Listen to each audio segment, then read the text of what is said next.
됐습니다. 고맙습니다. 자, 과학기술로서 컴퓨팅을 다룰 때에는 보통은 최근에 평가원 출제 추세는 당연히 알고리즘입니다. 그래서 빅데이터를 어떻게 처리할 것인가를 출제하는데, 이번 수안에 실려있는 컴퓨터 관련 지문은 소프트웨어보다는 하드웨어라고 볼 수 있는 거거든요. 그런데 사실 평가원의 출제는 소프트웨어고요. 여러분도 생각해보면 컴퓨터의 하드웨어보다 소프트웨어가 더 어렵죠. 그래서 오늘 우리가 할 얘기는 두 개를 다 다룰 겁니다. 두 개가 다 융합되어 있는 빅데이터의 데이터베이스 저장에 대한 얘기예요. 그러니까 빅데이터의 분류는 알고리즘이고 데이터베이스 저장은 하드웨어와 소프트웨어를 결합한 게 됩니다. 이게 굳이 말하자면 출제 빈도는 좀 더 높고요. 그 다음에 수능 완성 있는 클라우드 컴퓨팅과도 연관이 좀 있어 보입니다. 순수 알고리즘은 오로지 소프트웨어라서 그거는 수학이나 빅데이터에 가깝고, 우리가 할 건 데이터 저장에 대한 얘기도 할 거예요. 저장은 물리적인 거죠. 저장 순서는 논리적인 것이고. 자, 그래서 시작해보면 지금 하는 말이 뭔 말인가 모르겠다 싶다가도 듣다 보면 어떻게 물리적이고 또 어떻게 논리적인가를 알 수 있습니다. 그래서 시작해봅시다. 내용은 쉬운데 일부 부분은 되게 어렵습니다. 전체적으로는 쉬운데요. 시작해봅시다. 데이터는 메모리나 디스크에 저장되며, 시작하는 거 맞죠? 컴퓨터의 CPU가 데이터를 읽거나 쓰는 일을 접근이라 하는데, 메모리의 접근 속도는 디스크에 비해 10만 배 빠르다. 화제가 뭘까요? 접근. 좋습니다. 접근이란 뭔가요? 접근이 뭐예요? 뜻이 뭐예요? 아이, 좋아요. 그런데 읽거나 쓰는 건 좋은데 장소 또한 명시되어 있습니다. 어디에서 읽고 어디에 쓴다라고 되어 있어요?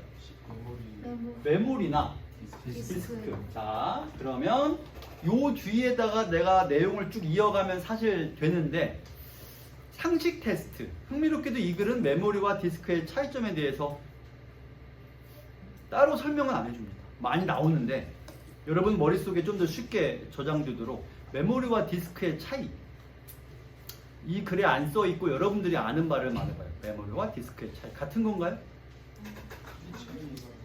달라요? 비슷해요? 그러면 이건 뭐고? 뭐라는 거야? 조용히 해. 왜? 판때기라고요? 판때기일 수도 있죠. 자, 이것과 이제 이건 거의 사장되었지만 그래도 혹시나 싶으니까 이것과 이거의 차이에 대해 알고 있어요? 모르겠어요? 하드디스크는 할수 있지. 어떻게 말해줘야지?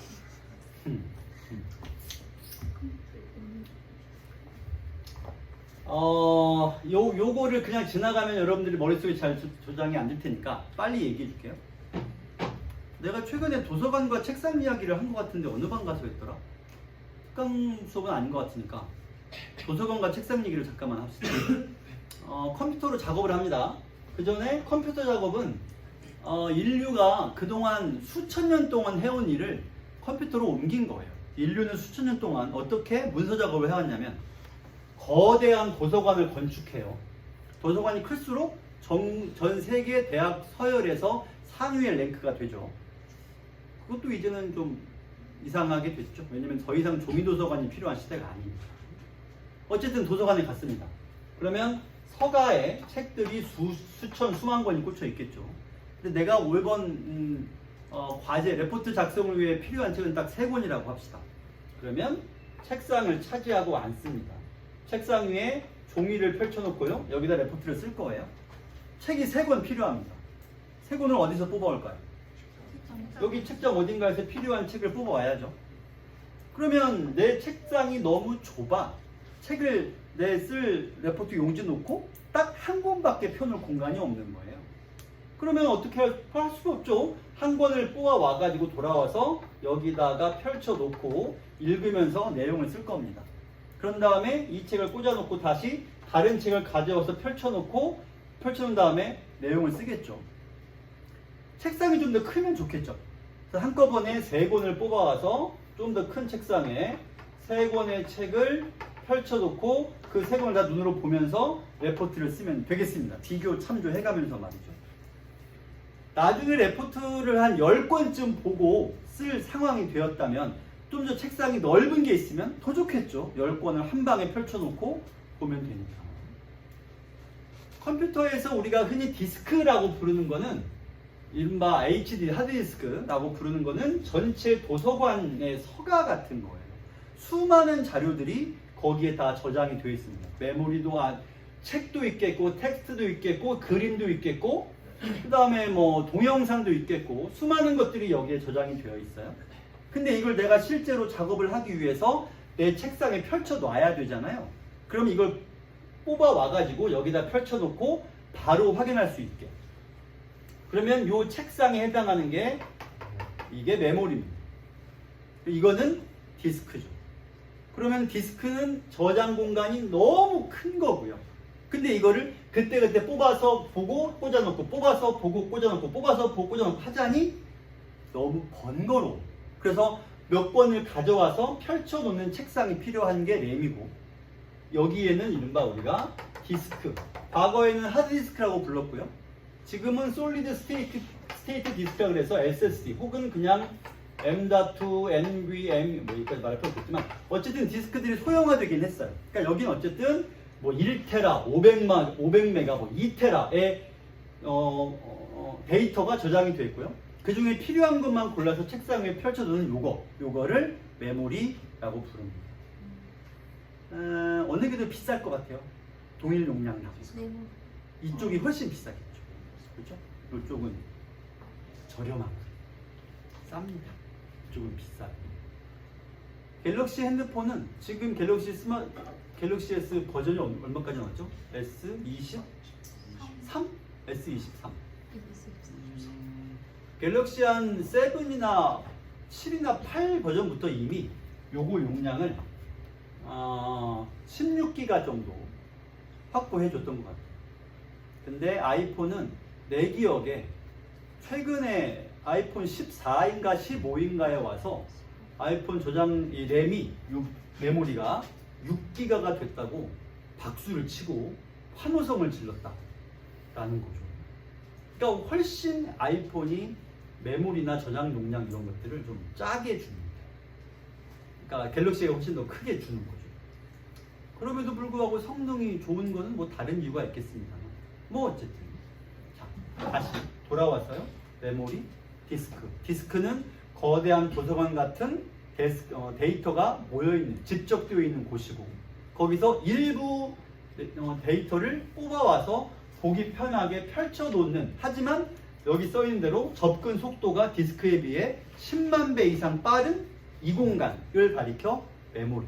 여기는 디스크. 이 글도 좀 시간이 흘렀기 때문에 10만 배란 말을 쓰고 있지만 최근에는 이 정도는 아니에요. 훨씬 더 이 디스크의 속도가 빨라지긴 했습니다. 자, 그러면 이런 얘기 이제 그만두고 지문으로 돌아가 봅시다.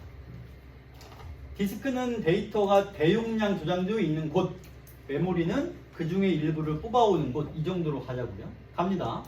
그래서 최근 모든 데이터를 메모리에 두는 방식인 인메모리 컴퓨팅이 등장했다. 빠를까요? 느릴까요? 빠르겠죠. 메모리는 빠르니까. 근데 이 말에 따르면 내가 방금 말한 것대로 설명하자면 어떤 식으로 작업을 하겠다는 얘기예요. 모든 데이터를 메모리에 두는 말이에요. 그러면 도서관에 들어가서 무슨 짓을 하는 거예요? 모든 책을 다 뽑아가지고 책상 위에 다 펼쳐두는 것이죠. 이러려면 메모리가 굉장히 커야 될 것 같은데. 가봅시다. 이 방식은 모든 데이터를 디스크에 두는 온디스크 컴퓨팅에 비해 처리 속도가 빨라서 데이터에 집합된 데이터베이스를 분석할 때 주로 사용된다라고 써 있습니다. 빅데이터를 분석하고 싶단 말이에요. 그럼 일부 데이터를 불러오는 것보다 온갖 데이터를 싸그리 펼쳐놓고 한 방에 그 모든 걸 다 분석하는 게 좋기야 좋겠습니다만 그러려면 메모리가, 즉 내 책상이 엄청 커야 되겠죠. 완전히 넓어야 되겠지. 모든 데이터를 불러다가 책상 위에 두고 참조하는 거예요. 자, 여기 컴퓨팅이 2개 나왔습니다. 말해봐요. 무슨 컴퓨팅? 인메모리 컴퓨팅, 온디스크 컴퓨팅. 인메모리는 메모리에다가 다 불러오는 것이고, 디스크는 그냥 저장해둔 상태에서 필요한 것만 몇 개 가져다가 메모리에 두고 컴퓨팅을 하는 겁니다. 어느 쪽을 여러분 같으면 선호하겠어요? 메모리. 어쨌든 빠르니까. 비싸겠지. 메모리 자체가 비싸니까. 써가 봅시다. 인메모리 컴퓨팅은 컴퓨터가 켜질 때 디스크의 모든 데이터를, 저장된 모든 데이터를 메모리에 복사를 합니다. 후 CPU가 메모리에만 접근해요. 근데 메모리는 앞에 따르자면 10만 배 이상 빠르다 그랬죠? 그럼 메모리에만 접근하면 아주 빠르게 이런저런 분석과 작업을 할 수가 있을 겁니다. 디스크에는 접근할 이유가 없어요. 켜놓고 좀 기다려야 되겠네요. 온갖 걸 싹 다 메모리에 복사를 다 해야 되니까 약간 기다려야 되겠죠? 자, 그렇고 나서 컴퓨터가 꺼질 때, 켜질 때 다 복사하고요.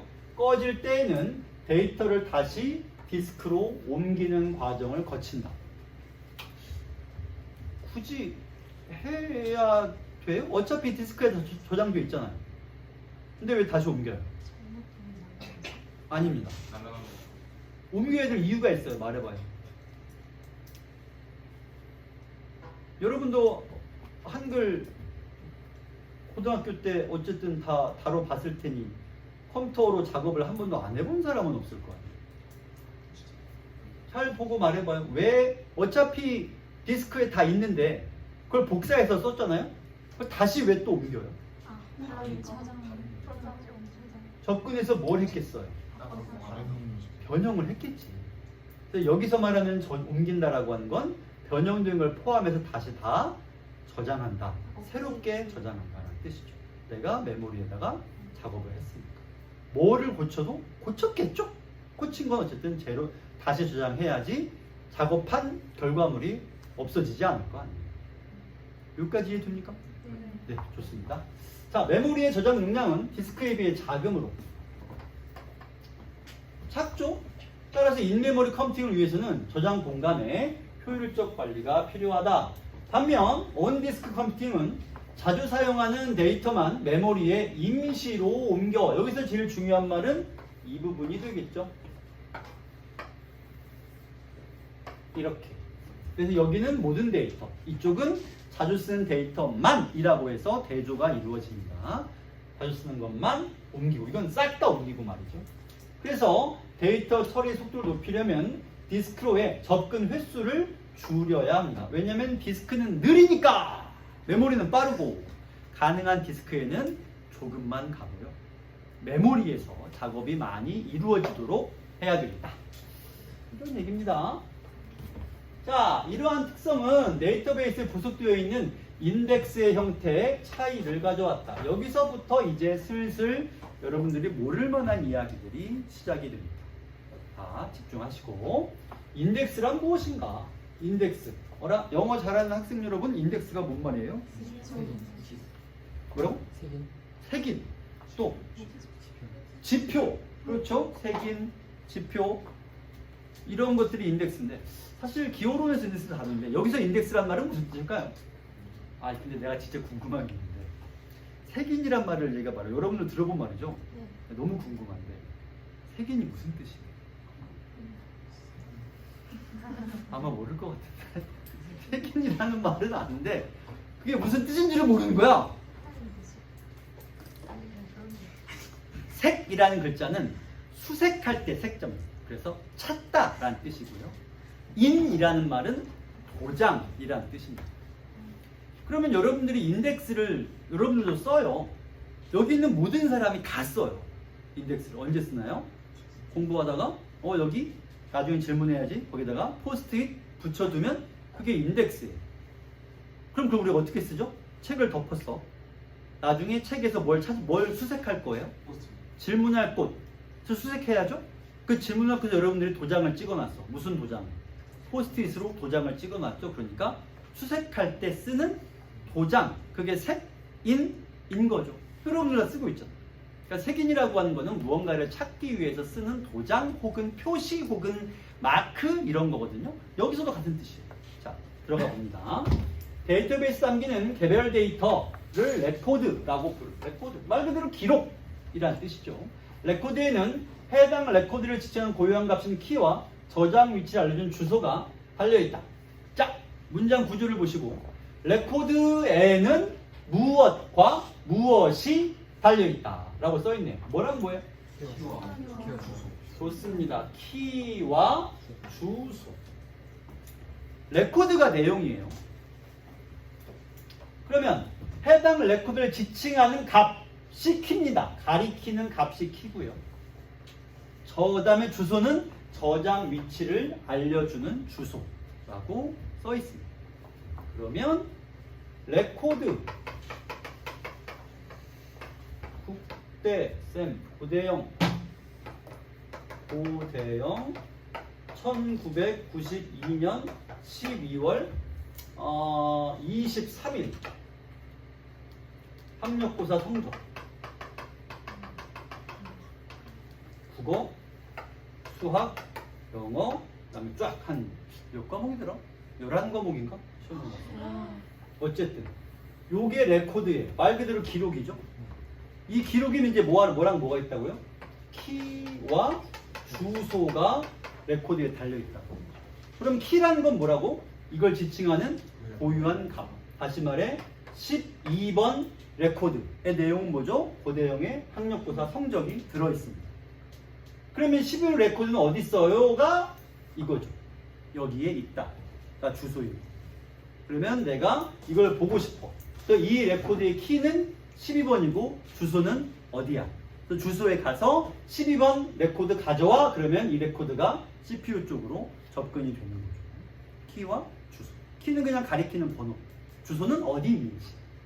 인덱스란 책에 있는 색인 여기 나오네요. 정보처럼 원하는 레코드를 빠르게 찾을 수 있도록 돕는 참조 정보라고 써 있는데 우리가 주목할 부분은 여기죠. 빠르게 찾을 수 있다. 인덱스가 없으면 CPU가 지원 데이터에 대해 데이터베이스 안에 수많은 레코드들을 일일이 검색, 대조 해가며 찾을 수밖에 없다. 이 문장 다시 읽어봐요. 속으로 각자 다시 읽어봐요. 인덱스가 없으면. 속으로 다시 읽어보세요. 읽었어요? 질문. 인덱스가 없으면 레코드를 찾을 수 없다. 할 수는 있죠. 근데 뭐가 불가능한 거예요? 빠르게 찾는 게 불가능할 뿐 찾을 수는 있습니다. 일일이 대조해야 되는 그게 문제인 거죠. 짝 좋아요. 온디스크 컴퓨팅은 B-트리 인덱스를 사용합니다. 이건 디스크에 데이터를 다 두고 일부 데이터만 불러오는 게 온디스크 컴퓨팅이고요. 그 다음에 인메모리 컴퓨팅은 싸그리 다 불러오는 거라고 했습니다. 먼저 온디스크부터 봅시다. 얘는 B-트리 인덱스. 이게 화제인 거죠. 뒤에 나옵니다만 T-트리 인덱스도 있습니다. 지금은 B-트리부터 갑니다. 이건 뭐 하는 건가? 디스크에 전용돼서 사용하는 레코드와 달리 메모리로 옮겨져 사용된다. 자, 책판 보시고요. 이게 서술어예요. 무어가 메모리로 옮겨져요. 메모리로 옮겨져 사용된다의 주어.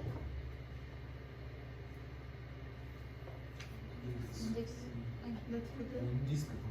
아닙니다. B-트리 인덱스.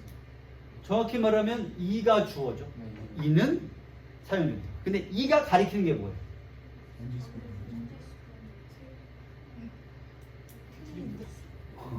이거지. 얘들아, A는 B를 쓰며 B는 어디에 옮겨져 쓰인다. 로 보세요. 그럼 E라는 게 A를 가리켜야 돼요? B를 가리켜야 돼요? B를 가리켜야 돼요. A는 B를 쓰며 B는 이니까 B는 이라고 해야 맞는 거죠. 그래서 E라고 하는 말은 B-트리 인덱스. 따라서 메모리로 옮겨져 쓰이는 건 B-트리 인덱스. 인덱스가 옮겨져서 쓰인다라는 겁니다. 인덱스가 옮겨지는데 요 앞에 보니까 다른 말 또 써 있습니다. B-인덱스는 메모리로 옮겨져 쓰이지만 무엇과 달리라고 되어 있어요. 무엇과 달리라고 되어 있어요? 그럼 이렇게. 그럼 온디스크 컴퓨팅은 레코드를 저장하고 쓰잖아요. 디스크에? 그럼 얘들은 메모리로 다 온다는 거야? 일부만 온다는 거야? 아까 우리가 뭐라 그랬죠? 온디스크는 다 온다? 일부만 온다? 데이터는 맞습니다. 인덱스는요? 인덱스는 디스크에 있어? 메모리에 있어? 메모리로 옮겨져 사용됩니다. 자, 여러분 머릿속에 지금 헷갈리는데 뭐가 헷갈리고 있냐면 두 개를 구분을 안 하고 있어요. 데이터가 있고 인덱스가 있어요. 데이터는 모든 데이터들이 문서, 영상, 사진, 모든 자료들이 다 데이터로서 디스크에 저장이 되어 있어요. 인덱스는 그 레코드들의 뭐라고요? 키와 주소만 인덱스예요. 그럼 인덱스는 디스크에 놓고 써요? 메모리에 놓고 써요? 메모리에 놓고 보면서 야, 이 키에 해당하는 레코드 불러와. 그럼 불러올 수 있다. 따라서 인덱스는 메모리에 책상 위에 펼쳐놓고 계속 참조하는 거야. 이 13번 키를 가진 이거 가서 가져오라 그래. 그럼 가져와서 그거 읽어보고 작업하고 이렇게 되는 거죠. 자, 인덱스는 메모리로 옮겨집니다. 비트리는 개별 레코드. 이런 것들 개별 레코드 이거 하나하나. 그럼 레코드에 키와 주소를 묶은 키, 주소 쌍들을 여러 노드에 나누어 저장한 형태를 띈다. 노드는 또 뭐예요? 노드는 인덱스에서 단계적으로 분기되는 저장 공간이다. 분기라는 말을 좀 물어볼까요? 분기가 뭐예요? 길을 가다가 길이 두 갈래로 나뉩니다. 이쪽 길을 골랐어요. 또 길을 쭉 가다가 길이 세 갈래로 나뉩니다. 그럼 이쪽 길을 골랐다고 칩시다. 그럼 쭉 가서 길이 또 이렇게 해서 내가 여기로 가서 도착을 했어. 몇 개의 분기를 거쳤어요? 하나, 둘, 세 개. 이거를 분기라고 부릅니다. 그래서 노드란 무엇인가? 노드는 저장 공간인데 몇 갈래로 단계적으로 분기가 되는 저장 공간이다. 예를 들면 어떻게 생겼죠? 이렇게 생겼어요. 그럼 요거 하나가 노드. 몇 단계로 분기됐어요? 이 노드가 하나, 둘, 셋. 그 다음에 여기는 더 이상 분기 안 됐죠? 분기 안 됐죠? 분기됐어요. 근데 분기라고 하는 게 이쪽은 보이지도 않고 하나만 이렇게 나눠졌네요. 분기라고 말하기도 애매합니다. 아무튼 여기선 분기가 맞죠. 이런 것을 가리켜 다시 키 주쌍을 여러 노드에 나누어 저장했는데 노드라는 건 단계적으로 분기되는 저장 공간. 이거 전체가 노드인 상황이고요. 여기를 노드라고 부릅니다. 노드가 여러 개 있는 거예요. 가봅시다. 예를 들어 1부터 7까지 키로 구분되는 레코드가 7개. 백설공주는 없지만 레코드는 7개가 있습니다. 1부터 2, 3, 4, 5, 6, 7. 이게 볼 수도 있지? 그림은 키 주소 쌍중 키만 표기한 키만 표기했습니다. 이게 전부 키인 거죠. 주소는 안 써 있어요. 키만 표기한 B트리이다. 자, 우리가 지금 B트리 인덱스를 보고 있죠? B예요, B.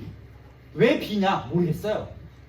자, 가장 위의 노드인 부모 노드에 키가 2인 키 주소쌍, 키가 4인 키 주소쌍 이 담겨 있다. 질문, 부모 노드가 뭐겠어요? 2와 4겠죠. 왜냐면 매 써있기를 가장 위라고 했잖아요. 그래서 얘가 부모 노드입니다. 그리고 이것도 키이고 이것도 키인 거죠. 2번 키를 가진 인덱스, 4번 키를 가진 인덱스가 이렇게 여기에 지금 표시되어 있습니다. 자, 부모 노드가 있고, 그럼 부모 노드면 이 아래 건 아마도 뭘까요? 자식 노드겠죠. 더 읽어보겠습니다. 이럴 때 부모 노드에 담긴 키보다 작은 것은 왼쪽의 자식 노드에, 큰 것은 오른쪽의 자식 노드에 담는다. 그러면 2와 4니까 이보다 작은 1번은 왼쪽에, 4보다 큰 6과 7은 오른쪽에, 3은 중간에 있잖아요. 이건 어쨌든 얘가 자식 노드고요. 여기가 이렇게 되죠. 그러면 키값들의 중간에 해당하는 키주쌍이 있으면 3의 경우처럼 그 중간으로 분기된다. 이렇게요. 그럼 맞네요. 3은 2와 4의 중간이니까 중간으로 분기이 된다. 질문. 뒤에 나올 얘기를 미리 해봅시다. 자식 노드는 부모 노드보다 그 개수가 같다? 작다? 크다? 어느 쪽일까? 자식 노드는 부모 노드보다 최대 몇 개이다 라고 말할 수 있을 것 같아요. 여기 몇 개? 하나? 둘? 세 개인데 셋 안에 이렇게 들어가 있죠? 질문을 바꿔볼게요. 임의의 숫자, 정수만 생각하세요. 임의의 숫자 x가 있습니다. 우리는 이 x보다 이 밑으로 경우의 수를 3개를 말할 수 있을 텐데, 하나는 x보다 작은 거, 또 하나는 x보다 큰 거, 또는 x와 같은 값이라고 할 수 있겠죠. 근데 지금 조건이 뭐예요? 부모 노드보다 작은 건 왼쪽에, 큰 건 오른쪽에, 사이인 건 가운데. 그럼 무슨 수를 들이밀어도 어쨌든 그 수는 부모 노드보다 작거나 크거나 사이겠죠. 셋밖에 없을 거예요. 이 세 종류 말고 다른 수는 존재할 수가 없어요. 정수만 생각해도 돼요. 어차피 정수만 얘기할 거니까. 자, 더 가볼까요? 키가 6인 레코드를 CPU가 요청합니다. 나 6번 필요해. 요청하는 거죠. 그럼 먼저 1단계를 여러분이 끊어봐요. 어디까지 1단계? 6이 필요해 라고 요청했어요. 1단계. 확인하고까지가 1단계. 맨 처음 뭘 찾아요? 부모 노드. 그럼 부모 노드 6번 있어 없어? 없어요. 그럼 6이니까 왼쪽으로 가야 돼요? 가운데로 가야 돼요? 오른쪽으로 가야 돼요? 오른쪽. 왜요? 큰 수니까. 맞죠? 좋습니다. 잘하고 있어요. 자, 2와 4보다 6이 크니까 어디로 가냐면 오른쪽에 있는 자식 노드를 검색하여 키가 6인 주를 찾는다 까지가 2단계. 이렇게 수차례 분기를 따라가면 검색 대조하면 요청받은 키의 주소를 찾을 수 있다. 이렇게 되죠. 따라서 처음에 6을 찾는 데 없어. 그럼 오른쪽으로 가서 6과 7 중에 6을 찾아보니까 여기 6이 있으니 아하. 몇 번 찾았냐면 여기서 한 번 찾고 여기서 한 번 찾았습니다. 계속 가볼게요. 자, 그리고 이 주소로 지금 6번 키를 찾았잖아요. 6번 키에 따라가면 거기에 키와 함께 주소도 써 있을 겁니다. 왜냐면 키, 주소, 쌍이니까. 여기다 키만 쓰긴 했지만 키, 주소, 쌍이라며 그럼 거기 가면 주소가 있겠지. 그래서 그 주소로 디스크에서 레코드를 찾아 거기 담긴 데이터를 CPU에 제공한다까지가 3단계. 이처럼 비트 인덱스를 사용하면 디스크에 한 번만 접근해도 된다. 3번 아니에요? 왜 한 번만이에요? 아이씨, 훌륭한데? 여기에요. 디스크에는 한 번만 가요. 왜? 주소를 알았으니까. 이건 여기서 우리가 찾고 있는 건 전부 메모리에서 하고 있는 일이야? 디스크에서 하고 있는 일이야? 메모리에서. 정답. 왜죠? 이것이 어디에 있습니까? 메모리에 있습니까? 인덱스는 메모리에 옮겨져 쓴다며. 네. 그래서 메모리에서 열심히 찾고 이제 6번을 찾았으면 거기 가면 주소가 있으니까 그 주소대로 찾아가서 디스크에서 콕 짚어가지고 거기 있는 데이터를 가져와서 쓰면 됩니다. 한 번만 가면 되겠죠. 자, 그러면 B는 끝났어요. 이제 T로 갑니다. 이번엔 in memory computing. 이거는 Ttree 인덱스. Ttree. 많이 들어본 말인데, Ttree는 저장 용량을 줄이기 위해서 키, 주소 쌍 대신 오로지 주소만 담습니다. 질문. B트리와 T트리는 어느 애가 용량이 커요? B트리가 크죠? 왜죠? 여기에 뭐라고 써있지? 용량을 줄이기 위해 주소만. 그러면 T가 작으면 B는 T보다 뭐 해야 되냐면 커야 되겠죠. 갑니다. T트리의 한 노드에는 B트리처럼 여러 개의 주소가, 이런 노드에 마찬가지 여러 개의 주소가 담길 수 있는데 이때 노드의 저장 공간을 세 부분으로 나누어 담는다. 헷갈릴 수 있으니 여러분 헷갈릴 수 있으니 여러분들 생각에도 티트리가 앞에 비트리처럼 그림으로 있지 않겠습니까? 그렇지 않을까요? 페이지 넘겨봐요.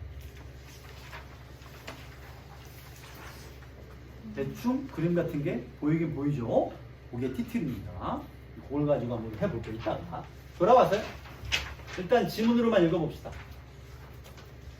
세 부분인데 중간에는 주소들이 나열되고 왼쪽에는 그 노드에 담겨있는 주소 중 최소값이 있고요. 오른쪽에는 최대값이 있습니다.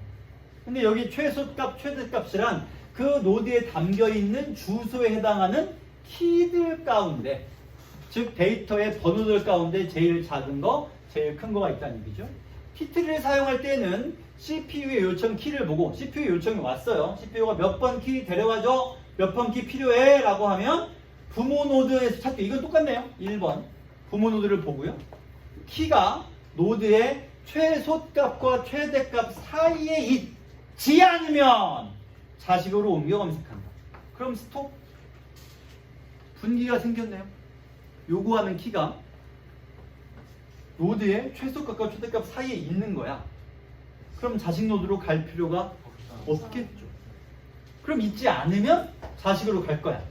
근데 자식으로 가는데 마찬가지. 작으면 어느 쪽이겠어요? 왼쪽. 크면 오른쪽으로 가면 되겠죠?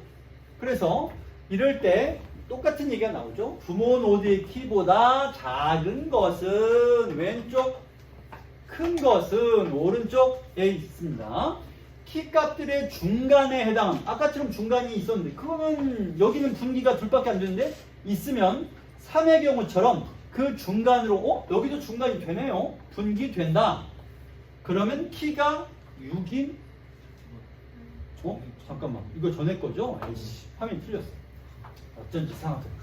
자, 만일 요청 키가 최소값과 최대값 사이에 있다면 검색을 멈추고 이겁니다. 이거 자, 여기 다식으로 옮길 텐데 검색을 멈추고 그 노드에 있는 주소들로 데이터베이스에서 레코드들을 하나씩 찾는다. 그리고 그중 요청 키와 같은 키를 지닌 레코드의 데이터를 CPU에 제공한다. 3단계 이렇게 됩니다. 자, 어떻게 하는 건지 한번 해봅시다. 지금 바로 해보겠습니다. 자, 211번 바로 같이 갑니다.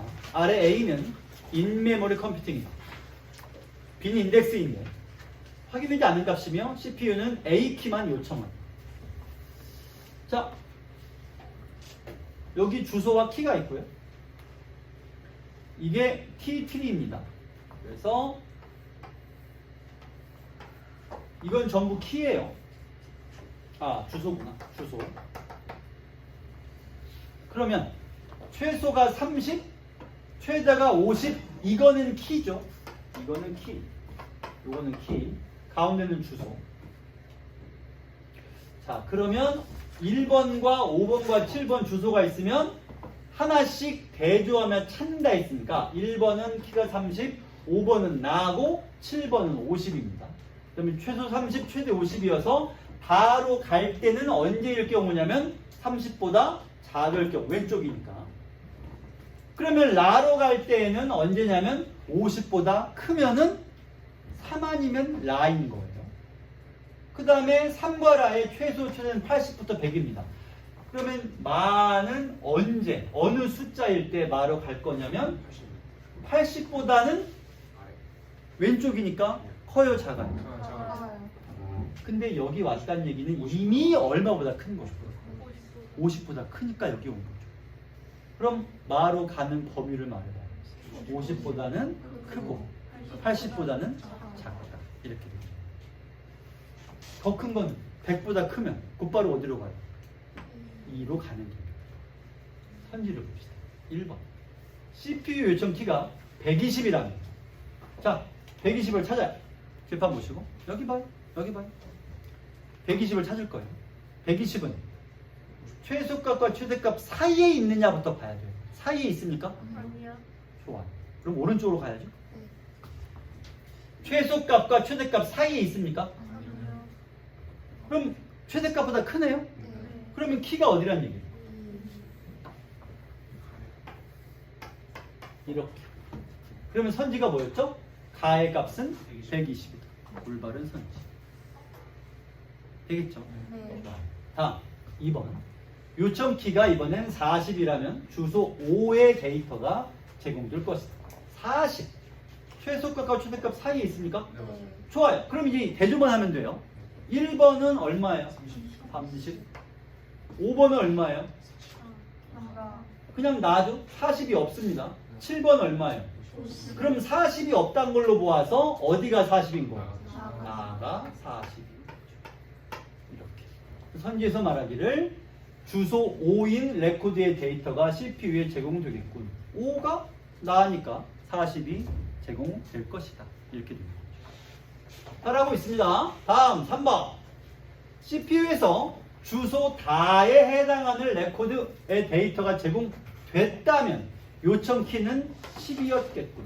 왜죠? 다를 봅시다. 다를 보면 어디 있냐면 여기 있네요. 그러면 다는 아주 수월하게 어떤 조건이 뭐임을 알 수 있냐면 30보다 작은 거임을 알 수 있습니다. 그럼 30보다 작은 게 얼마예요? 10. 하나밖에 없잖아요. 이거는 우리가 이미 120임을 알았고 이것도 알았으니까 요거밖에 없습니다. 10이면은 주소는 6인 상태죠. 현재는 뭐라고 써있나요? C 요청키는 10이었겠군. 뭐 곧바로 알 수 있는. 다음 4번. 요청키가 주소 라의 키와 같음을 확인했다면 주소 라는 뭔가? 여기 있네요. 자, 그러면 라가 얼마와 연동되나요? 80과 100 사이입니다. 거기가 3과 라밖에 없어. 80과 100 사이 3과 라예요. 3은 이렇게 됩니다. 그럼 라는 뭘까요? 80과 100 사이.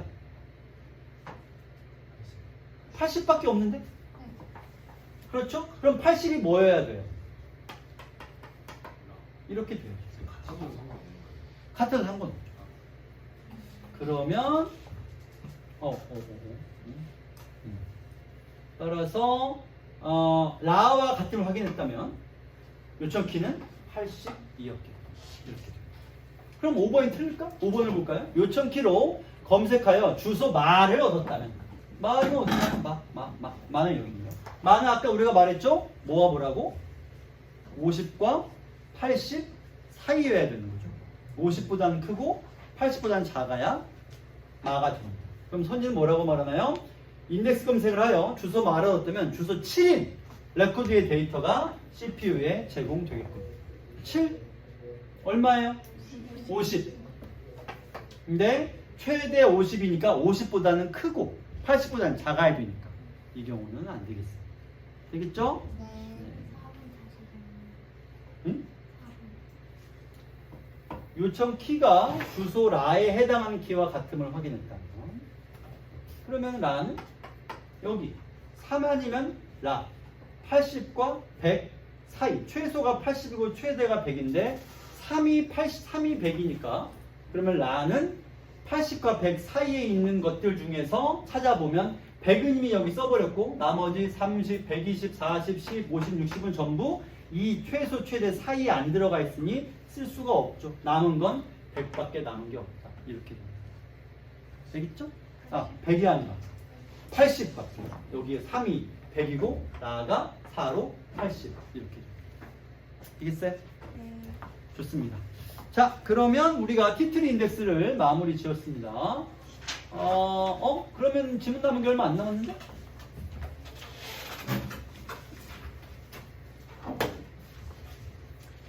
마저 읽어봅시다. 이거 읽었고, 여기도 읽었죠?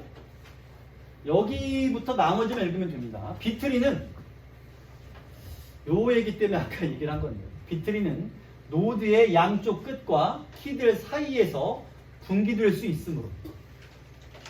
이것도 물어봅시다. 비트리는 이 주어예요.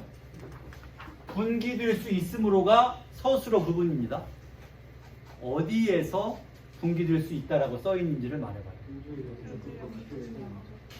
그럼 내가 이렇게 말해볼까요? 비트리는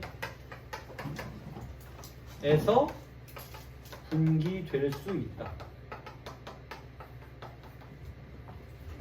여기에 몇 군데가 들어가 있어요?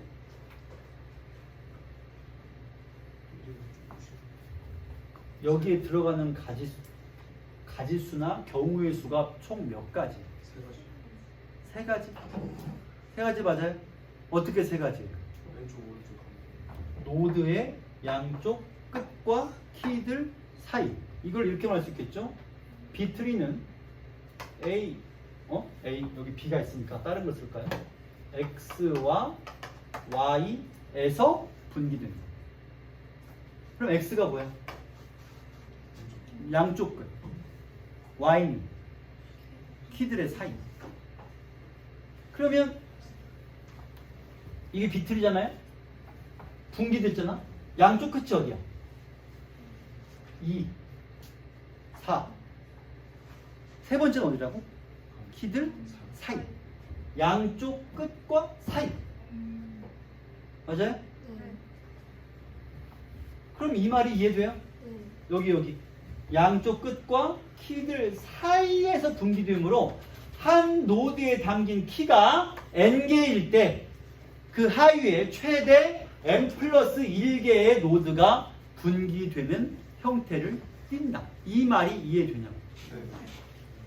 진짜? 네, 똑똑한 사람들인데? 그럼 물어볼까요? 이게 부모 노드야. 분기가 몇 개야? 최대. 분기의 최대 개수. 네. n 플러스 1이니까 4개겠네요. 네. 어떻게 4개예요? 양쪽 끝과 뭐라고? 사이.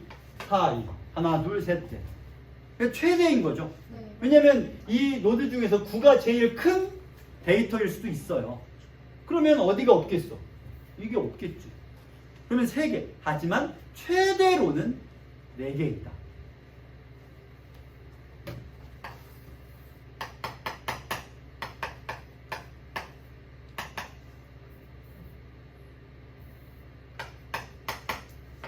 최대 몇 개예요? 분기가. 몇 개라고? 하나, 둘, 셋, 넷, 다섯, 여섯. 플러스 1이니까 7개. 맞겠죠? 답을 못하면 곤란하지. 수를 못 세나? 자, 이렇습니다. n 플러스 1이 왜 n 플러스 1인지를 얘기했습니다. 사실 내가 지금 여기서 여러분이 강조하고 싶은 문장은 이거예요. 이 문장을 이해했냐는 거예요. 여기.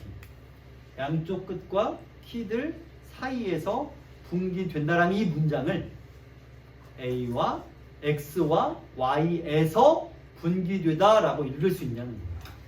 이 문장. X라고 하는 게 양쪽 끝이고 키들 사이가 Y여서 X와 Y에서 분기된다. 이렇게 읽을 수 있어야 한다. 쉽지는 않습니다. 이걸 잘 읽을 수 있는 사람 축하합니다. 훌륭한 독서 학생이고 이걸 이렇게 못 읽어도 뭐 사실상 별 수 없습니다. 읽을 수 있으면 좋겠지만 이와 달리 티트리는 키들 사이에서 분기가 안 돼요. 따라서 항상 최대 2개. 왜 2개예요? 양쪽 끝 최소와 최대. 최소값과 최대값만 분기되니까 2개밖에 안 돼요. 그래서 분기되는 형태를 띈다. 이렇습니다. 평가원에서 이러한 내용을 출제할 때에는 뒤에 이제 Q하고 인덱스 방식을 말할 때 나오겠습니다만 논리를 물어봐요. 그러니까 수학 문제 풀 때 여러분들 시험지 빼곡하게 막 있는 대로 다 대입해보고 풀 때가 있잖아요. 시간 남는다고 다 대입해보고 어떻게든 답 찾았는데. 근데 독서도 그렇게 온갖 경우의 수를 다 따져봐서 풀 수 있을지 모르겠으나 독서는 이렇게 지금 우리가 보는 것처럼 논리적으로 찾게 합니다. 그래서 그 수를 물어보는 거죠. 자, 그러면 요건 T트리였고 B트리 문제가 하나 있었는데 이건가? 네, 앞부터 하자. 208번 A, B, C, D, E, F에 대한 설명은 잘못된 것입니다. 자, 뭐 A, B, C가 복잡합니다. A는 CPU, B는 메모리, C는 디스크,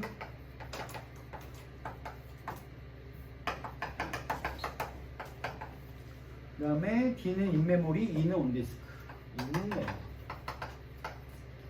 메모리, E는 온디스크. 그 다음에 F는 데이터베이스.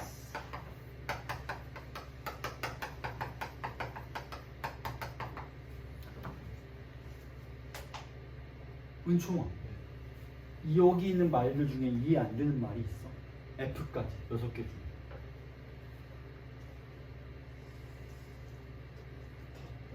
어? 정확하게 하는데. 어느 게 이해 안 돼? CPU는 모든 걸 계산하는 장치고요. 기계죠.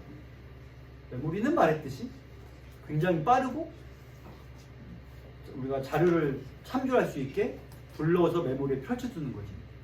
디스크는 거대한 저장 장치를 말하는 거고, 인메모리는 어떻게 하는 거랬죠?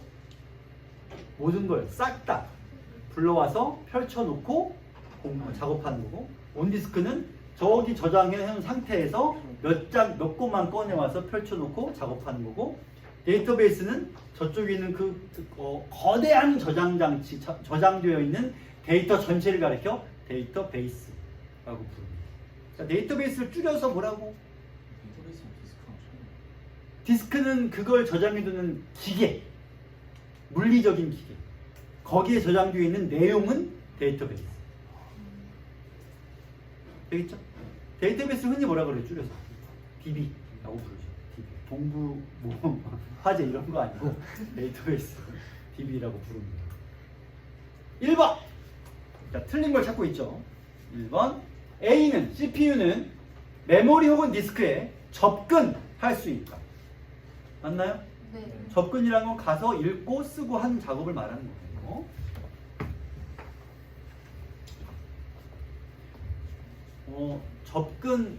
접근하다라는 뜻의 영단어는 뭐예요? 아, 훌륭하다. 이게 맞나요? 철자 까먹으실 수가 네, 있어요. 맞아요. 고맙습니다. 까먹을 수도 있어. 왜냐면 이렇게 안 쓰고 난 이렇게 쓰거든요. 이게 빠르니까. 그죠? 발음이 다르죠. 그래서 이렇게 쓰는데 하도 이렇게 쓰다 보니까 이게 기억이 안 나. 그래서 이른바 액세스 속도가 확실히 메모리가 빠르고 디스크가 느립니다. 한 5년 전까지. 지금은 기술이 너무 발전해서 디스크 속도가 겁나 빨라졌어요. 최근에는 속도 차이가 별로 없습니다. 그 다음에 B로의 접근 속도는 C에 비해 빠르다. 맞습니까? 맞죠. 맞죠? 메모리 훨씬 빠르다. 10만 배 빠르다. 이 글이 쓰여질 때는 그랬습니다. 3번 C는 디스크는 인메모리로 구해놓은 컴퓨터에서 아예 사용되지 않는다. 복사하고. 일단 불러와서 작업하고 끌 때 뭐 한다 그랬죠? 다시 기록해. 따라서 이렇게만은 안 주겠습니다. 그래서 한 번에 틀린 거죠. 다음 4번 D는 인메모리는 F 데이터베이스를 B 메모리에 복사해 놓고 사용한다. 맞습니까? 인메모리가 그런 거였죠? 싸그리 가져와서 다 복사해 놓고 쓰는 거였죠.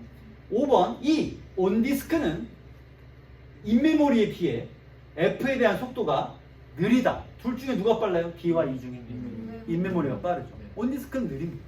올바른 상식. 이렇게 되겠죠? 정말 전형적인 사설 유형입니다. 수능은 이렇게 안 돼요. 수능은 이렇게 기호로 이렇게 싹 다 바꿔놓고 출제하지 않습니다. 고작해 한 3개 정도만 밑줄 그어놓고 그걸로 출제하지 6개를 섞어놓고 출제하는 건 사설 문제, 나도 문제를 만들다 보면 이런 유혹에 시달려요. 온갖 다 밑줄 그어놓고 요걸로 선지 만들어야지. 이렇게 하면 되게 막 그럴듯해 문제가 되게 어려워 보여. 근데 이렇게 풀어놓고 내가 풀라고 보잖아? 조잡해. 이걸 일일이 확인해야 돼. 한 밑줄 3개만 그어놓고 풀게 하면 조잡하지도 않고 세련되고 머리도 잘 돌아가고 뭐 어쨌든 209번 이해로 옳은 것은 데이터베이스의 인덱스에는 레코드의 데이터들도 담겨. 인덱스에는 무엇과 무엇이 있다 그랬죠? 키와 주소만. 데이터는 데이터를 거기 왜 데이터까지 쓸 것 같으면 인덱스를 왜 만들어요? 이건 마치 뭐와 같아요? 여러분들이 질문하러 오겠다고 책에 포스트잇을 붙여놓는데 그 포스트잇에 그 책 페이지 싹 다 베끼는 것과 같습니다. 언제 다 그러고 있어요? 이상한 짓이죠. 다음 2번. 인덱스가 없는 데이터베이스에서는 레코드가 없다. 그럴 리가요. 레코드란 건 그냥 기록 그 자체죠. 데이터 그 자체입니다. 그게 없으면 안 되죠. 3번 언디스크 컴퓨팅 이거죠. 메모리로의 접근 횟수를 가급적 줄인다. 온디스크 컴퓨팅이란 디스크에서 몇 권을 뽑아다가 펼쳐놓고 보는 겁니다. 접근 횟수를 줄이는 건 둘 중에 어디로 가급적 가지 말자는 거예요. 메모리는 상관없죠. 빠르니까. 가지 말자는 건 디스크였지 메모리가 아닙니다. 그렇기 때문에 메모리로의 횟수는 줄일 이유가 없습니다. 그걸 하면서 그러니까 내내 메모리를 왔다 갔다 하면서 작업을 하는 거지. 메모리로까지 접근 횟수를 줄이게 되면 작업을 할 수가 없어요. 데이터를 보긴 봐야 될 거야. 4번 언디스크 이거 컴퓨팅에서 메모리에는 사용하지 않는 데이터가 담긴다. 이건 뭐 그냥 말도 안 되죠. 사용하는 걸 가져와서 봐요. 5번이 올바를까요? 5번 비트리로 레코드 하나를 찾습니다. 디스크로의 접근은 한 번. 왜 한 번이죠? 다 찾아놓고 마지막에는 콕 짚어서 가져오니까. 핵심은 이거죠. 여러분 보세요. 여기 메모리냐 디스크냐 그거를 교묘하게 섞어서 출제하고 있어요. 거기가 출제 포인트인 거야. 거기가 메모리냐 디스크냐. 210번 윗글의 기억과 니은의 설명으로 잘못된 걸 고르라. 기억은 비트리, 니은은 티트리. 비트리 이거는 티트리. 이 문제 상당히 어렵습니다. 갑시다. 기억과 니은은 모두 메모리로 옮겨진 후에 쓰인다. 비트리든 티트리든 인덱스죠. 인덱스는 어디에 옮겨놓고 써요? 메모리에 옮겨놓고 씁니다. 1번은 쉽네요. 옮겨진 후에 메모리로. 2번 모두 부모 노드를 가장 먼저 검색한다. 맞나요? 둘 다 부모 노드를 본다고 그랬죠? 아까 우리가 1, 2, 3단계로 확인했습니다. 부모부터 먼저 보고 나머지. 3번 비트리에서 키, 주소, 쌍이 2개 담긴 노드는 항상 3개 이상의 노드로 분기된다. 최대라 그랬죠? 따라서 n 플러스 1. 근데 키, 주소, 쌍이 2개 담긴 노드라면 그러니까 이렇게 돼서 여기에 수가 있고 여기에 수가 있으면 양 끝으로 분기되거나 가운데가 있으면 가운데로. 하지만 만약에 이 수가 2와 3이라면 가운데는 없겠죠. 존재할 수가 없습니다. 또한 만약에 2랑 5여서 여기가 1, 여기가 3이라고 해도 이쪽에 아무것도 없을 수도 있습니다. 노드가 없으면 분기될 이유가 없는 거죠. 그래서 항상 3개는 아니다. 쉽네요. 쌤 어렵게든 쉽게 풀리는데요. 4번 보자. 니은에서 티틀입니다. 부모 노드는 주소가 몇 개와 무관하게 최대 2개. 맞아요? 왜 맞죠? 가운데는 티트리는 가운데가 없다라고 했습니다. 그래서 최대 2개가 좋아요. 5번 니은은 동일한 데이터베이스를 바탕으로 만들 때 대체로 기억에 비해 용량이 작다. 어떻게 알아요? 그럼? 그렇죠. 아까 물어봤죠? 용량을 줄이기 위해서 티트리 인덱스는 주소만, 키 주소가 아니라 따라서 주소만 담긴다 이런 것들 이런 걸로 추론할 필요가 없이 지문에서 대놓고 용량을 줄이기 위해라고 말해줬으니까 그러면 뭐 이렇게 쉽게 풀리네요. 풀다 보니까. 자 211번은 아까 했으니까 첫 번째 지문은 이걸로 마무리가 됩니다. 준호야 할만하네. 좀 어려워. 좀 왜 표정이 거만해 보이지? X 이런 게 나와. X? X가 나오면 어려워. 수학에는 X가 더 많이 나오지 않니? 그래서 아 그래서 어려워. 알겠습니다. 이해할 수 있습니다. 근데 아까 이런 그림 네. 7개 아니면 5개 없어요. 2, 3, 4 사이 못 들어간다는 거 아니에요?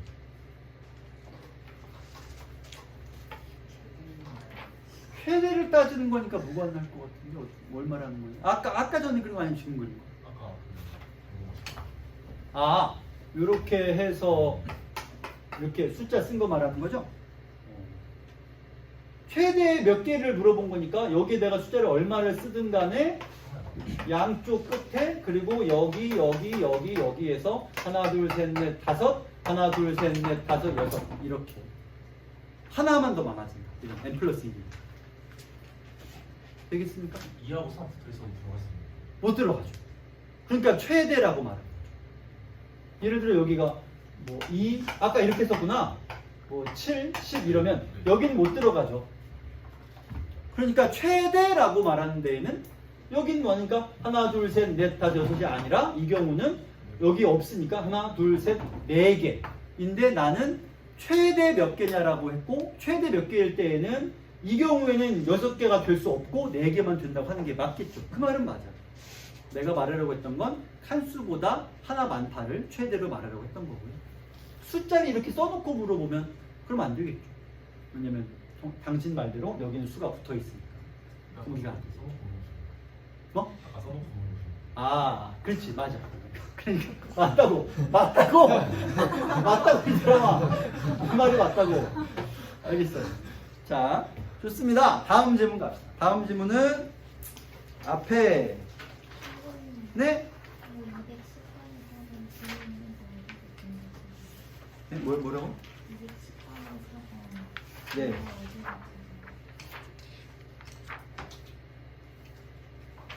니은은 티트리고 티트리는 가운데가 없으니까 가운데 분기가 안 된다는 얘기를 아까 우리가 했었죠. 난 맨 끝에서 맨 끝에 있네요. 맨 끝에. 맨 끝 두 줄. 네, 근거가 써 있습니다. 자, 그러면 우리 이제 어디로 갈 거냐면 세 번째 지문으로 가겠습니다. 세 번째 지문 쪽번호로 따지면 120쪽. 120쪽. 갑시다. 자, 이제 스택과 큐 얘기를 할 겁니다. 트리도 얘기할 거고요.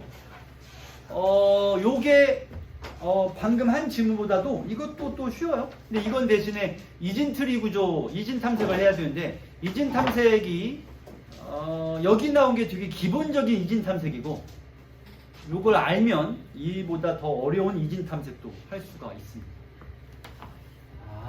자, 가봅시다.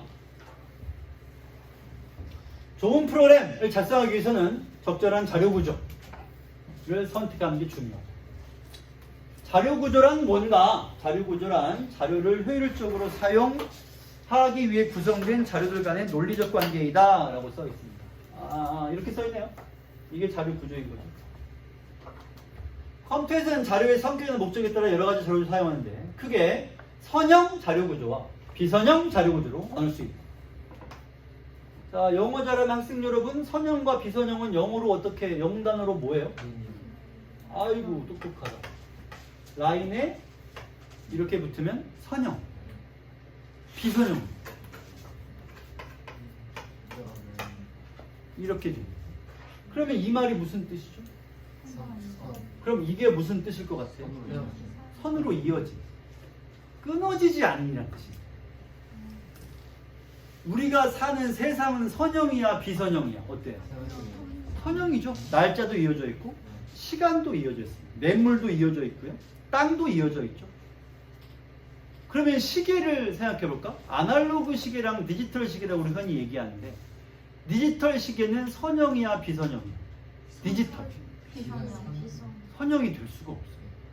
왜냐면 지금 8시 4분 예를 들어 지금 오후 20시 04분 32초 14라고 합시다.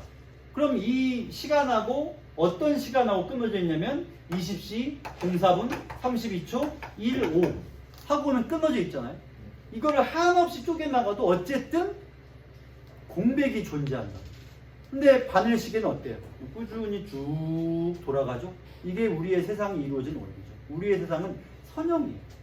근데 인간은 그거를 비선형으로 만들어 놓고 그 세상을 살아가죠. 디지털은 대표적인 비선형이고 아날로그가 선형이고 우리의 세상이고 이렇습니다. 자, 그러면 선형 자료 구조와 비선형 자료 구조가 있다. 이제 이 말이 무슨 뜻인지 대략적이라도 감을 잡아보세요. 자료가 쭉 이어져 있는 구조 아니면 끊어져 있는 구조. 무슨 뜻인가 봅시다. 자료를 일렬로 나열하는 선형 자료 구조는 스택과 큐가 대표적이고, 자료를 일렬로 나열하지 않는 비선형 자료 구조는 트리가 대표적이다. 당연히 스택과 큐와 트리에 대해서 설명을 해줄 겁니다. 자, 시작해 봅시다. 스택은 모든 자료의 삽입과 삭제가 스택의 한쪽 끝에서만 수행되는 선형적 자료 구조로 위쪽만 뚫려있는 통 안에 책을 차곡차곡 쌓는 것에 비유할 수 있다. 일단 끊고요. 통을 만들어 보겠습니다. 이 안에 책을 차곡차곡 쌓을 겁니다. 책이 이렇게 쌓입니다. 아래에 있는 책을 꺼내려면 어떻게 해야 돼요? 다시 다 꺼내야 돼요. 가봅시다. 한쪽 끝에서만 삽입과 삭제가 수행된다. 질문, 어느 쪽 끝이어야 돼요? 여기로 책을 집어넣는다는 거. 여기에만 되죠? 네. 이 밑으로는 안 됩니다. 넣는 것도 이쪽, 빼는 것도 이쪽. 여기서는 안 됩니다. 자, 스택에서 최후에 삽입된 자료가 있는 위치를 톱이라고 하는데, 자료의 삭제는 항상 톱에서만 발생하므로 후입 선출의 특성을 갖게 된다. 질문. 자, 여러분들 똑똑하니까. 여기가 톱이에요? 여기가 톱이에요?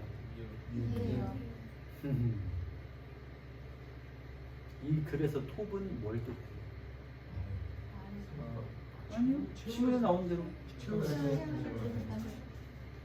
그러면 내가 자료를 A 자료와 B 자료를 넣었어요. 톱이 어디예요? 여기가 톱이겠죠. 그럼 톱은 여기에? 아니요? 여기에요? 정확히 말하면 톱은 가변부이죠. 어디라고 말하면 이미 틀린 거지. 그러니까 여러분은 나한테 뭐라고 말했냐면, 쌤, 질문이 틀렸습니다 라고 말했어야지 올바른 답이죠. 여기도 아니고 여기도 아니고. 자, 그러면 질문. 이 말은 무슨 뜻이에요? 한자음 갑자기 뒤에 들어온 것이 먼저 나간다. 그러면 책을 이렇게 5권쯤 쌓았습니다. 누가 제일 뒤에 들어왔어요? 누가 제일 먼저 나가야 돼요? 이요. 이가 나가야 되죠. 그러니까 후입, 선출이라고 말합니다. 자, 그러면 다시 이 상태, 자료가 안 들어있습니다. 톱은 어디에요? 톱은 없어야 되죠. 왜냐면 톱이란 애초에 무슨 뜻이라고 했죠? 최후에 삽입된 자료가 있는 위치인데 삽입을 하나도 삽입 안 되어 있으니까 톱의 위치는 어쨌든 맨 바닥, 가상으로 그렇게 말할 수 있을 겁니다. 자, 그럼 이 말은 무슨 말이에요? 자료의 삭제는 항상 톱에서만 발생한다. 이 말도 이해가 돼요?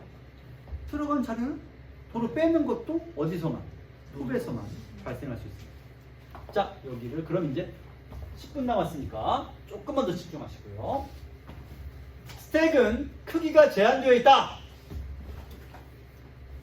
만약 크기가 5인 스택이 있다면, 비어 있다면 톱은 0의 위치에 있게 된다. 어디를 여기를 그냥 5짜리 스택이라고 치자. 그럼 톱이 어디에 되냐면 하나 없을 때에는 톱은 여기가 될 겁니다. 바닥이죠. 여기를 그러면 0이라고 불러야 돼요. 왜냐면 지문에서 톱은 0의 위치라고 했으니까 여기를 0이라고 불러야 돼요. 여기까지 되겠죠? 네, 좋습니다. 여기에 자료 A를 삽입하면 톱은 1의 위치로 이동합니다. A를 삽입하면 이만큼을 A라고 하겠습니다. 그럼 어디가 톱이냐? 여기가 톱이겠죠. 1까지 올라왔습니다. 자료 A가 삽입되었죠. 이 같은 방법으로 B, C, D의 자료를 추가로 삽입합니다. 톱은 5의 위치로 이동한다. 스택은 가득 찬다. 그러면 B, C, D, E까지 채웠습니다. B, C, D, E. 그럼 톱은 어떻게 이동했죠? 1, 2, 3, 4, 5. 여기까지 왔습니다. 톱은 이제 여기가 톱인 거죠. 스택이 가득 차면 더 이상 자료 삽입을 할 수가 없고, 그렇지. 왜냐면 이 스택이 5짜리 스택이니까 위로 이제 못 올라갑니다. 스택에서 자료를 삭제할 때, 자료를 하나 삭제하면 톱의 위치는 1씩 감소하게 되고, 톱의 위치가 0이 되면 스택은 비어 있습니다. 자, 그러면 하나 5인 상태에서 자료 2를 삭제해서 D까지만 남아있게 되면 톱은 여기로 이동합니다. 마이너스 1. 전혀 어렵지 않습니다. 하지만 이것들이 나중에 수로 등장하면 조금 까다로울 수 있겠죠. 그럼 우리는 이제 뭘 알 수 있는 거예요? 가득 찬 상태에서 삭제가 이루어질 때마다 톱은 마이너스 1씩이 된다 라는 걸 이해했습니다. 스택의 개수와 톱의 최대치는 같은가요? 하나 큰가요? 하나 작은가요? 스택의 최대치와 톱의 최대치. 지금 우리가 봤다시피 같네요. 대신에 톱은 언제부터 출발했죠? 0부터 출발했죠. 스택은 0부터 출발하지 않죠. 1부터 출발합니다. 톱은 0부터 출발합니다. 0일 땐 그냥 아무것도 없을 때를 말하는 거고요. 자료 삽입하기 전에는 스택이 가득 찼는지, 삭제하기 전에는 스택이 모두 비었는지를 확인하는 과정을 먼저 거치게 됩니다. 똑똑한 여러분 말해보세요. 왜 삽입하기 전에 스택이 가득 찼는지를 거쳐요? 더 들어갈 게 없으니까. 이건 쉽습니다. 좋아요. 그럼 두 번째. 왜 삭제하기 전에는 모두 비었는지를 확인해요?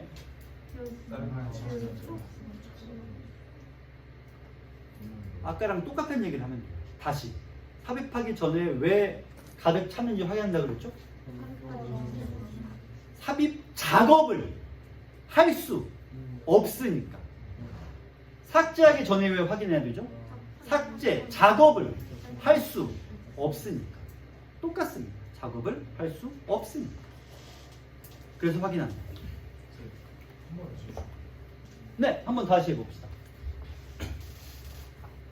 5개가 가득 차 있어요. 삽입을 하려고 해요. 삽입할 땐 반드시 뭘 확인하라고요? 가득 찼는지, 톱이 몇인지를 확인하는 얘기예요. 톱의 수와 스택의 수가 같은지 확인하면 됩니다. 왜 확인하는 거예요? 삽입 작업을 할 수 없으니까 불가 확인하는 거죠. 그 다음에 이번엔 뭐 할 거냐면 삭제를 할 거예요. 삭제하기 전에 뭘 확인하느냐? 비었는지를 확인하라. 비었는지를 어떻게 확인합니까? 톱이 지칭하는 수와 스택 전체 수를 보는데 전체 수를 사실은 볼 필요가 없습니다. 뭐만 보면 돼요? 톱이 0인지만 확인하면 돼요. 그럼 톱이 0이면 왜 이 톱이 0인가를 확인해요? 삭제 작업을 할 수 없으니까 확인합니다. 이렇게 됩니다. 자, 이번엔 Q로 갑니다. Q는 좀 그림이 달라요. 이렇게 생긴 그림. 이거는 그림이 그려져 있습니다. 이건 단순한데 얘는 조금 어렵거든요. 잘 봐야 돼요. Q는 스택과 달리 한쪽 끝에서 삽입이 되고 반대쪽 끝에서 삭제가 된다는 선형적. 마찬가지 선형적. 지금 왜 선형적이란 말을 쓰는지 여러분 이해됩니까? 들어갔다가 나오는 데 있어서 끊어지는 게 없잖아요. 반드시 들어갔으면 들어간 게 다 나와야지만 삭제가 되고 끊어지는 게 없어요.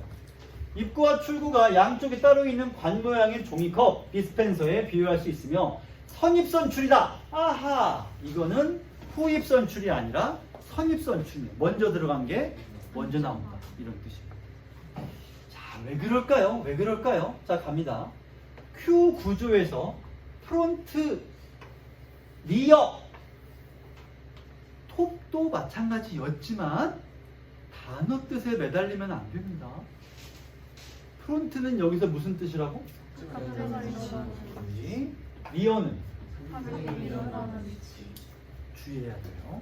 프론트는 앞이란 뜻이 아닌 거야. 삭제. 리어는 삽입. 해봅시다. 삽입할 때는 리어가 삽입할 위치로 이동을 하고 이동한 위치에 자료가 삽입이 됩니다. 그 다음 삭제할 때는 프론트가 삭제할 위치로 이동하고 여기도 이동한 위치의 자료가 삭제됩니다. 그럼 프론트와 리어는 일종의 가리키는 바늘 같은 거죠. 여기로 이동해서 여기 삽입, 여기로 이동해서 여기 삭제.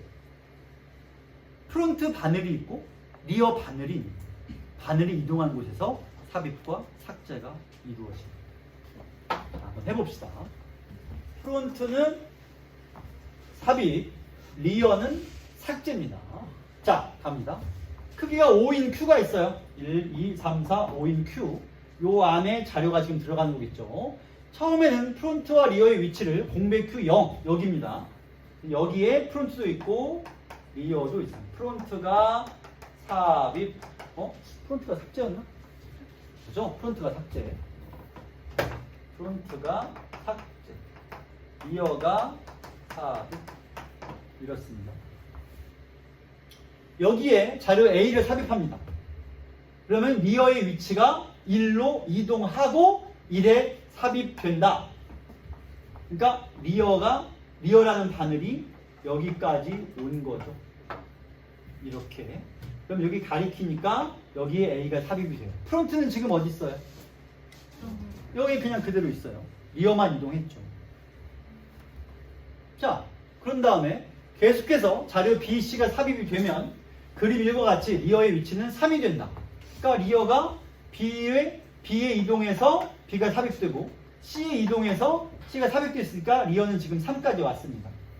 여기 있던 리어가 여기까지 이동을 한 거죠. 이렇게 이동하고 이렇게 이동해서 여기까지 삽입이 이루어졌습니다. 프론트는 여기 있습니다. 아직 안 지웠으니까. 그 다음에 여기에 자료 D와 E가 삽입되면 Q에 더 이상 공간이 없기 때문에 자료 삽입이 안 됩니다. 질문 안 써있지만 D와 E가 삽입되었을 때 리어의 위치는 어디입니까? 여기 있죠. 여기에 리어가 있습니다. 프론트는 어디 있나요? 여기 그대로 있습니다. 자, 자료를 삭제할 때는 먼저 삽입된 자료가 먼저 삭제되므로 선입선출이죠. 먼저 삽입된 자료가 먼저 삭제가 되므로 프론트의 위치가 1로 이동하고 1에 있는 자료 A가 삭제됩니다. 그러면 여기서 이제 프론트 바늘도 이동을 합니다. 여기 프론트 바늘이 여기 와서 가리키게 되면 A는 삭제가 되는 거죠. 여기에 프론트 바늘이 이동했어요. A를 삭제했습니다. 그러면 Q는 어디가 비어있어요? 1, 2, 3, 4, 5 중에 몇 번 Q가 비어있어? 1번 Q는 비어있겠죠. 5개짜리 Q인데 1번 Q가 비어있고 나머지는 차 있습니다. 이와 같이 자료를 하나 삭제하면 프론트의 위치가 1씩 증가한다. 이것도 주의해야죠. 삭제하면 프론트의 위치는 증가합니다. 리어는 언제 증가해요? 삽입하면 증가하죠. 자, 그러면 프론트가 또 쭉 오면서 색깔을 좀 다르게 해볼까요? 빨간색으로 해볼까? 프론트가 이렇게 오면서 삭제, 오면서 삭제, 오면서 삭제, 오면서 삭제. 여기까지 와서 삭제했습니다. 그러면 프론트와 리어가 같은 위치에 있네요. 어디 볼까요? 자, 따라서 자료를 모두 삭제하면 프론트와 리어 위치가 같게 됩니다. 자료를 삽입하기 전에는 Q가 가득 찼는지를 간식 먹는 학생들 식당 이동하세요. 삭제하기 전에는 Q가 모두 택배 안 찾아가는 비었는지를 택배 찾아가기 확인하는 과정을 먼저 거친다. 아까랑 같네요. 모두 찾는지, 비었는지를 확인하고 삽입과 삭제가 이루어집니다. 님 여기까지 읽은 내용을 가지고 우리가 이 문제를 풀어볼 겁니다.